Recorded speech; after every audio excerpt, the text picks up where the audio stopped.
دنیا کی معلوم تاریخ کے مطابق آج تک جن لوگوں نے پوری دنیا پر حکومت کی ہے وہ 4 لوگ گزرے ہیں، جن میں سے ایک نمرود، دوسرا بخت نصر، تیسرا ذوالقرنین اور چوتھے سلمان بن طود ہیں۔ تو ان میں سے آج میں جس موضوع کو سمیٹ رہا ہوں اس ویڈیو میں وہ ہے نمرود اور ابراہیم کے درمیان کیا تنازع تھا، نمرود نے حضرت ابراہیم کو آگ میں کیوں ڈالا، پھر آگ میں ڈالنے کے بعد جب آگ نے حضرت ابراہیم کا کچھ نہیں بگاڑا تو اس کے بعد نمرود نے حضرت ابراہیم کو کسی قسم کی کوئی سزا دینے کا ارادہ ترک کر دیا۔ تو آج میں اس ویڈیو میں یہ سارے موضوع کو سمیٹنے کی کوشش کر رہا ہوں۔ ابن اسحاق روایت کرتے ہیں کہ نوح اور ابراہیم کے درمیان صرف 2 نبی آئے ہیں، ایک ہود علیہ السلام اور ایک صالح علیہ السلام۔ جب اللہ تعالیٰ نے ابراہیم علیہ السلام کو مبعوث کرنے کا ارادہ کیا اور ان کا زمانہ قریب آیا تو نمرود کے پاس اس کے نجومی آئے اور نمرود سے کہا کہ ہمارے علم کے مطابق جس بستی میں تو رہ رہا ہے اس بستی میں ایک لڑکا پیدا ہونے والا ہے جس کا نام ابراہیم ہوگا، اور وہ تمہارے دین سے جدائی اختیار کرے گا اور تمہارے بتوں کو توڑ ڈالے گا، اور وہ بچہ ابراہیم وہ فلاں سال کے فلاں مہینے میں پیدا ہوگا۔ چنانچہ جب وہ سال آیا جس کے بارے میں نجومیوں نے پیشگوئی کی تھی تو نمرود نے حاملہ عورتوں کو اپنے پاس بلا کر گرفتار کر لیا۔ البتہ آزر کی بیوی جو کہ حضرت ابراہیم علیہ السلام کی والدہ تھیں اس کو گرفتار نہ کیا۔ اس کی گرفتار نہ کرنے کی وجہ مورخ یہ بتاتے ہیں کہ اس کی وجہ یہ تھی کہ اس کی وجوہات 2 تھیں۔ ایک وجہ تو یہ تھی کہ ان کی وضع کچھ اس انداز کی تھی، ان کا قد کاٹ، ان کا جسم، کہ وہ جب حاملہ ہوتی تو پتہ ہی نہیں چلتا تھا۔ ایک وجہ یہ بتاتے ہیں مورخ۔ دوسری وجہ یہ بتاتے ہیں کہ وہ چونکہ جو ابراہیم کا والد جس کا نام آزر بتایا جاتا ہے وہ اس نمرود کا خاص الخاص آدمی تھا، وہ عام بندہ نہیں تھا، وہ نمرود کے خاص الخاص لوگوں میں شامل تھا۔ اس وجہ سے آزر کی بیوی جو کہ حضرت ابراہیم کی والدہ تھیں وہ اس کو گرفتار نہیں کیا گیا۔ جب پیدائش کا وقت آیا، حضرت ابراہیم کی جب پیدائش کا وقت آیا تو رات کے وقت حضرت ابراہیم علیہ السلام کی والدہ جنگل میں تشریف لے گئیں۔ جہاں ابراہیم پیدا ہوئے اس جگہ ان کی دیکھ بھال اور ان کو ایک غار میں رکھ کر واپس لوٹ آئیں۔ پھر وہ بار بار اس غار میں جاتی تاکہ بچے کی نگہداشت کی جا سکے۔ جب آپ وہاں جاتی تو دیکھتی کہ ابراہیم نے اپنے انگوٹھے کو منہ میں لیا ہوا تھا۔ کہا جاتا ہے کہ اللہ تعالیٰ نے ابراہیم علیہ السلام کے رزق کا انتظام ان کے انگوٹھا چوسنے کے ذریعے کیا۔ کہا جاتا ہے کہ ابراہیم کے باپ نے اپنی بیوی سے اس بارے میں پوچھا کہ کوئی بچہ پیدا ہوا ہے یا نہیں، انہوں نے جواب دیا کہ لڑکا پیدا ہوا لیکن فوت ہو گیا ہے۔ تو اس پر آزر جو تھا ابراہیم کا والد وہ خاموش ہو گیا، کیونکہ اس کو پتہ تھا کہ وہ بادشاہ کا بھی حکم ہے، اس نے زیادہ پھر بحث نہیں کی۔ ایک دن جو ہے نا حضرت ابراہیم کی والدہ انہوں نے رات کو سوچا کہ میں دیکھوں تو صحیح کہ رات کے وقت ابراہیم کے کیا مشاغل ہوتے ہیں جس جگہ پہ وہ رہ رہا ہے۔ تو ابراہیم رات کے وقت کبھی کبھار اس غار سے باہر نکل آتے۔ تو ایک دن ابراہیم نے زمین و آسمان کو غور سے دیکھا اور فرمایا کہ بے شک وہ ذات جس نے مجھے پیدا کیا اور مجھے رزق عطا فرمایا اور مجھے کھلایا اور پلایا وہی میرا رب ہے، اس کے علاوہ کوئی میرا معبود نہیں۔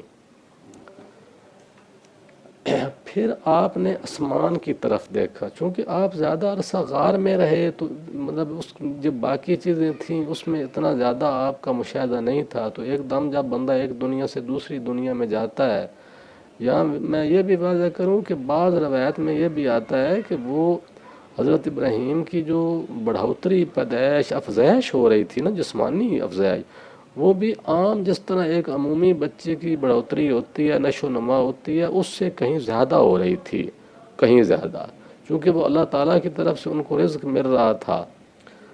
تو جب آپ نے آسمان کی طرف دیکھا تو ایک ستارہ نظر آیا، اسے دیکھ کر آپ نے فرمایا کہ یہ میرا رب ہے۔ آپ اسے دیکھتے رہے یہاں تک کہ وہ غائب ہو گیا۔ جب وہ غائب ہو گیا تو فرمایا میں غائب ہونے والوں کو تو رب نہیں مانتا۔ پھر چاند طلوع ہوا، جب اسے چمکتا ہوا دیکھا تو فرمایا یہ میرا رب ہے۔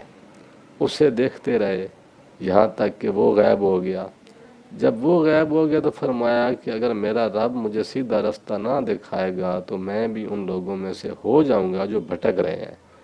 پھر جب اگلا دن طلوع ہوا اور سورج کو دیکھا، اس کی روشنی پھیلی تو وہ سورج چاند سے بھی زیادہ تھی، ستاروں سے بھی زیادہ تھی، تو فرمایا کہ یہ میرا رب ہے، یہ سب سے بڑا ہے۔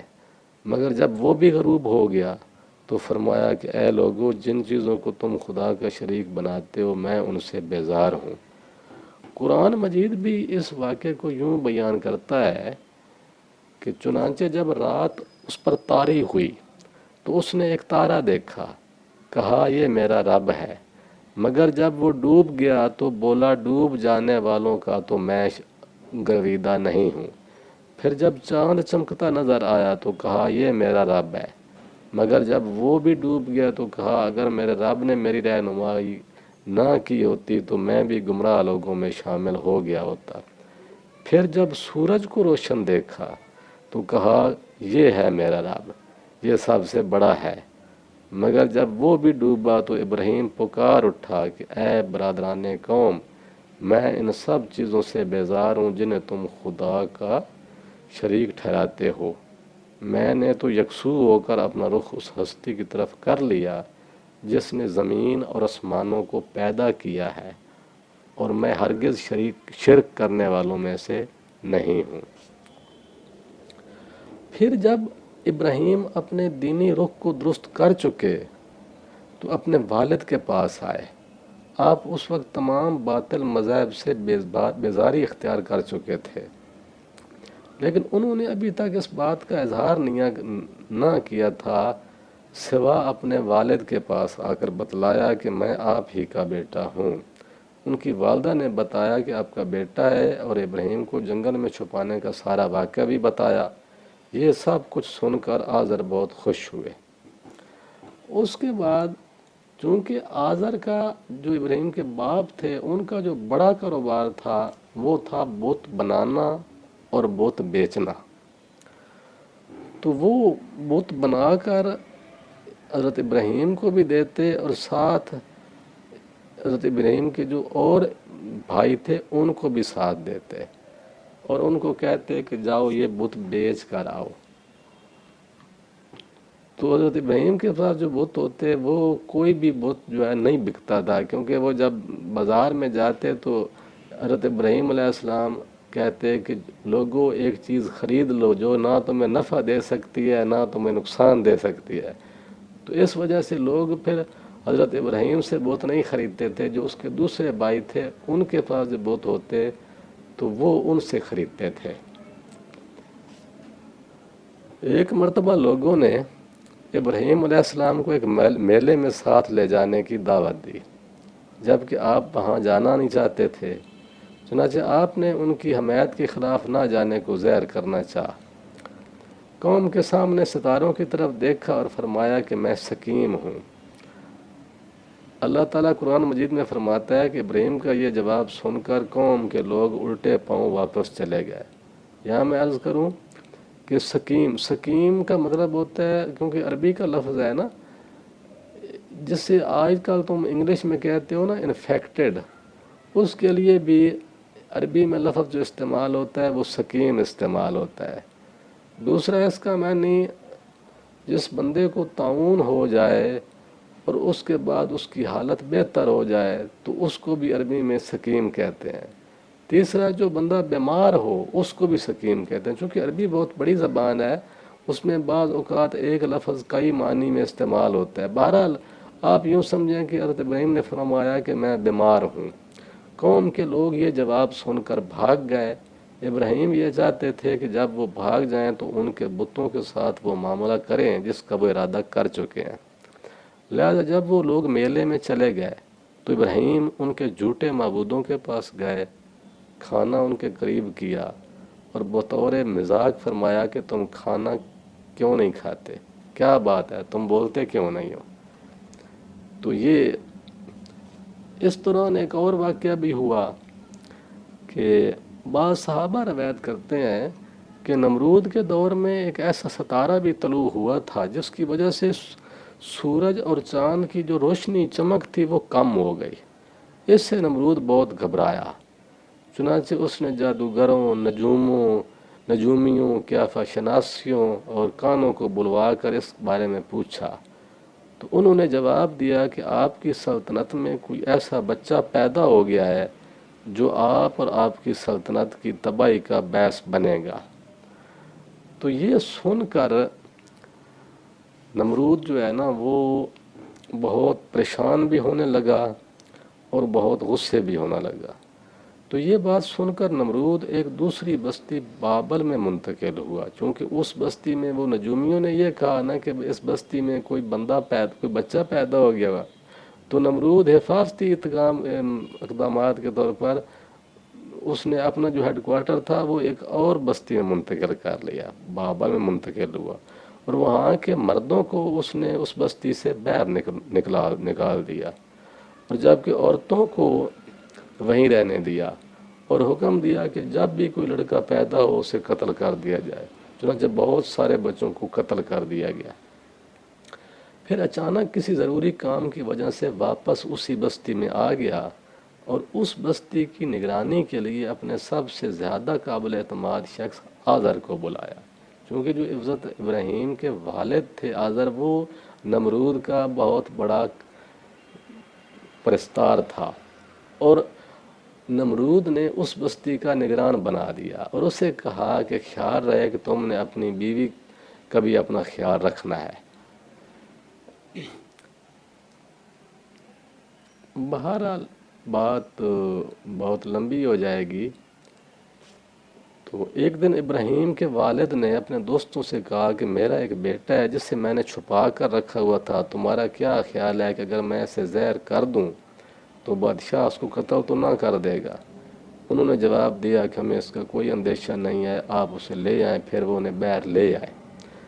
جب ابراہیم علیہ السلام جب آزادانہ چلنے پھرنے لگے، تہ خانے کی فضا سے نکل کر باہر آئے تو ان کی نگاہ چوپایوں، جانوروں اور دوسری مخلوقات پر بھی پڑی، تو انہیں دیکھ کر ابراہیم نے پوچھا کہ یہ کیا چیزیں ہیں؟ تو انہیں ہر ایک جانور کا تعارف کرایا گیا، چنانچہ بیل کا تعارف کرایا گیا، بکری کا تعارف کرایا گیا، گائے کا تعارف کرایا گیا، گھوڑے کا۔ تو انہوں نے جب سب کا تعارف کیا تو اس کے بعد حضرت ابراہیم نے پوچھا، یہ ان کی لڑک پن کی باتیں ہیں کہ یہ جو سب چیزیں ہیں ان کا بنانے والا بھی تو کوئی ہوگا نا۔ ابراہیم رات کے وقت خانے سے نکلے تھے، چنانچہ اس وقت جب انہوں نے آسمان کی طرف نگاہ اٹھائی تو انہوں نے مشتری ستارہ نظر آیا، جسے دیکھ کر انہوں نے کہا کہ یہ میرا رب ہے۔ تھوڑی دیر بعد جب وہ ستارہ غائب ہو گیا تو فرمایا کہ میں غائب ہو جانے والی چیزوں کو پسند نہیں کرتا، یعنی میں ایسے رب کو پسند نہیں کرتا کہ جو غائب ہو جاتا ہے۔ بہرحال بات چلتی چلتی جو ہے نا جی، ایک روز آپ کے والد نے کہا کہ ہمارا ایک میلہ آنے والا ہے، اگر تو اس میلے میں ہمارے ساتھ چلے تو تجھے ہمارا دین پسند آ جائے گا۔ چنانچہ عید کا دن آیا تو شروع میں ابراہیم ان کے ساتھ چل پڑے، لیکن تھوڑی دور جا کر آپ نے کہا کہ میں بیمار ہوں اور لیٹ گئے۔ کہا کہ میری ٹانگوں میں تکلیف ہے یہ سن کر وہ سب چلے گئے۔ جب وہ ذرا دور ہو گیا تو جو ان کے بوڑھے لوگ تھے کمزور، وہ بھی باقی رہ گئے ان کے ساتھ ہی، کیونکہ بوڑھا آدمی جو ہے ذرا آہستہ چلتا ہے۔ تو اس واقعے کو سورۃ الانبیاء میں قرآن میں بھی بیان کیا گیا ہے کہ اور خدا کی قسم میں تمہاری غیر موجودگی میں ضرور تمہارے بتوں کی خبر لوں گا۔ یہ اس وقت جب وہ باقی لوگ میلے میں چلے گئے تو اس وقت حضرت ابراہیم نے یہ بات کی، اور جو کہ ان کے بوڑھے لوگ کچھ سن رہے تھے۔ تو حضرت ابراہیم علیہ السلام بت خانہ میں تشریف لے گئے۔ یہ ایک بہت بڑی عمارت تھی، دروازے کے سامنے سب سے بڑا بت رکھا ہوا تھا، اس کے پہلو میں ایک چھوٹا بت رکھا ہوا تھا، اس طرح ایک دوسرے کے پہلو میں کئی بت تھے، ہر ساتھ والا بت پہلے سے چھوٹا تھا۔ مشرکین ان بتوں کے سامنے کھانا لا کر رکھتے تھے اور کہتے تھے کہ جب ہم واپس آئیں گے تو ہمارے معبودان کھانوں میں برکت ڈال دیں گے۔ ابراہیم علیہ السلام جب ان کھانوں کو دیکھا تو انہیں کہا کہ تمہیں کیا ہوا کہ تم کھانا نہیں کھاتے؟ جب وہ نہ بولے تو ابراہیم نے فرمایا کہ تم بولتے کیوں نہیں ہو؟ پھر انہیں دائیں ہاتھ سے ٹھوکر مارنی شروع کر دی اور توڑنا شروع کر دیا، اور ایک ہتھوڑا لے کر ہر بت کو پاش پاش کر دیا سوائے بڑے بت کے۔ پھر اس بڑے بت کے کندھے پر کلہاڑا لٹکا دیا اور وہاں سے گھر چلے آئے۔ جو وہ ٹوٹے ہوئے بت تھے جب وہ قوم نے دیکھے تو ان کے غصے کی انتہا ہو گئی۔ جب قوم کے لوگ اپنا کھانے لینے کے لیے آئے تو بتوں کا یہ حال دیکھ کر کہنے لگے کہ ہمارے خداؤں کا یہ حال کس نے کر دیا؟ بڑا ہی کوئی ظالم تھا۔ بعض لوگ بولے ہم نے ایک نوجوان کو ان کا ذکر کرتے سنا تھا جس کا نام ابراہیم ہے۔ یہ سورۃ انبیاء میں ایک جگہ پہ اس کا واقعہ کا ذکر ہے۔ تو ابن اسحاق کی روایت بھی یوں ہی ہے کہ پھر ابراہیم ان بتوں کی طرف آئے جیسا کہ اللہ تعالیٰ کا ارشاد ہے کہ ضربنا بالیمین، یعنی کہ دائیں ہاتھ سے وہ ان بتوں کو ضربیں لگاتے رہے۔ یمین عربی میں دائیں ہاتھ کو کہتے ہیں، یہاں تک کہ سب سے بڑا بت باقی رہ گیا تو کلہاڑے کو اس کی گردن میں باندھ دیا اور اسی حال میں چھوڑ کر چلے آئے۔ بہرحال یہ واقعہ جب نمرود کے پاس پہنچا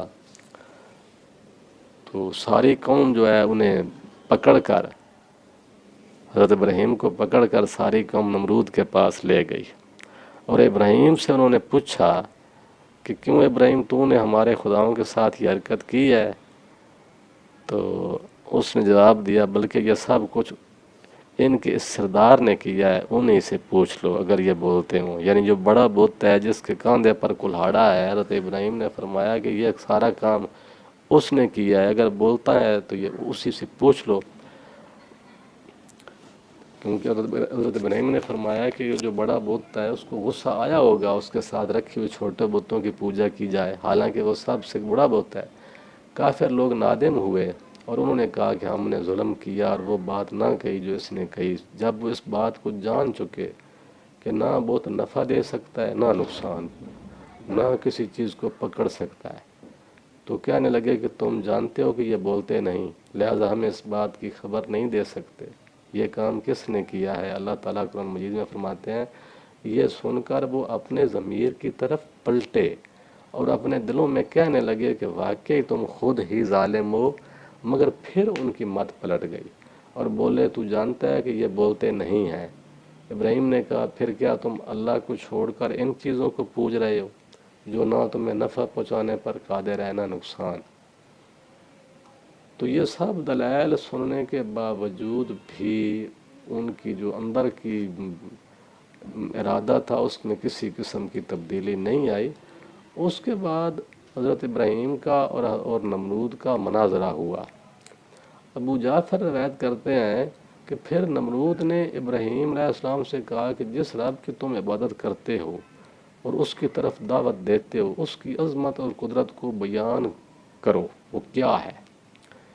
جب ابراہیم نے کہا کہ میرا رب وہ ہے جس کے اختیار میں زندگی اور موت ہے، تو اس نے جواب دیا زندگی اور موت تو میرے اختیار میں ہے، میں بھی ہے۔ ابراہیم نے کہا اچھا اللہ سورج کو مشرق سے نکالتا ہے، تو ذرا اسے مغرب سے نکال کے دکھا۔ اس پر وہ حیران ہو گیا نمرود۔ ابراہیم نے کہا کہ تو کیسے زندہ کرتا اور مارتا ہے؟ نمرود نے کہا میں ایسے 2 قیدیوں کو بلاتا ہوں جن کو سزائے موت ہو چکی ہے، ان میں سے ایک کو قتل کر دیتا ہوں تو اس کو مار دیتا ہوں، دوسرے کو معاف کر دیتا ہوں، گویا اس نے ایسے کیا۔ جب مکالمہ ختم ہوا اور اس کی جو نمرود کے جو پیروکار تھے انہوں نے آپس میں مشورہ کیا، تو مشورے میں یہ طے ہو گیا کہ اب اس کا حل یہی ہے کہ حضرت ابراہیم کو آگ میں جلا دیا جائے۔ تو جلانے کا ارادہ بن گیا، انہوں نے لکڑیاں اکٹھی شروع کر دی۔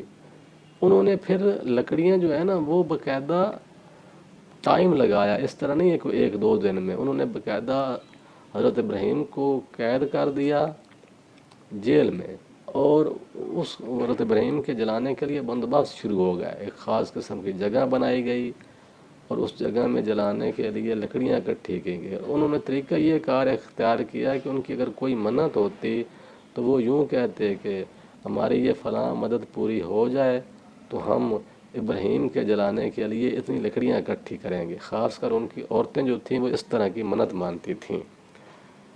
تو یہاں تک کہ جب انہوں نے ابراہیم علیہ السلام کو اس آگ میں ڈالنے کا ارادہ کیا تو چاروں طرف سے آگ کو خوب بھڑکایا، پھر ابراہیم کو اس میں ڈالنے کے لیے جمع ہوئے۔